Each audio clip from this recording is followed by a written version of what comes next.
Tinukoy na ng Davao City Police Office ang Tolentino Criminal Gang bilang nasa likod ng broad daylight pawnshop robbery sa Ilustre Street, Davao City noong February 26, 2025.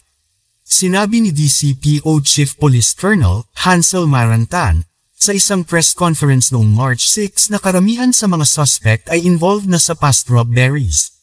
Isa sa mga suspect, si Johnny Bulawan, ay nahuli sa isang hot pursuit operation matapos ang insidente. Naitala ng pulis ang 7 iba pang suspect ngunit sila ay still at large. Ang mga suspect ay nag-cart away ng mga piraso ng jewelry na nagkakahalaga ng 100 million. Ini-identify ni Marantan ang leader ng grupo bilang Marvin Berongis. Sinabi din ng DCPO chief na ang ilang suspect ay mula sa Northern Mindanao. Ibinunyag ni Marantan na si Bulawan ay nabilanggo dahil sa kanyang involvement sa robberies sa Metro Manila. Sinabi niya na ang Tolentino Criminal Gang ay isang splinter group ng Ozamis City-based Parohinog Robbery Group.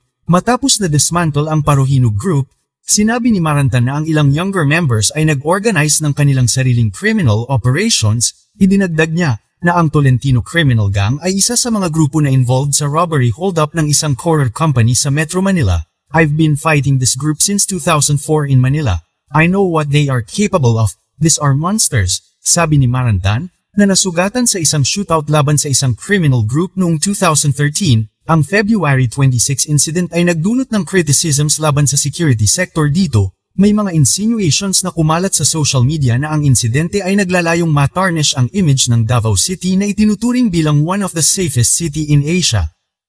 Humingi ng paumanhin si Marantan sa mga pawnshop owners at sa publiko para sa lapses sa security measures dito. Siniguro niya sa publiko na ang security sector ay nag-recalibrate ng mga measures para maiwasan ang katulad na insidente.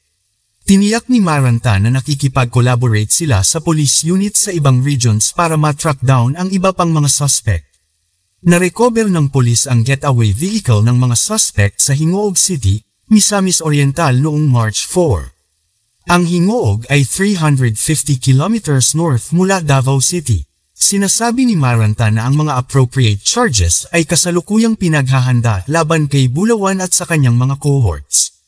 Nandoon din sa press conference ang mga pawnshop owners at ang kanilang lawyer.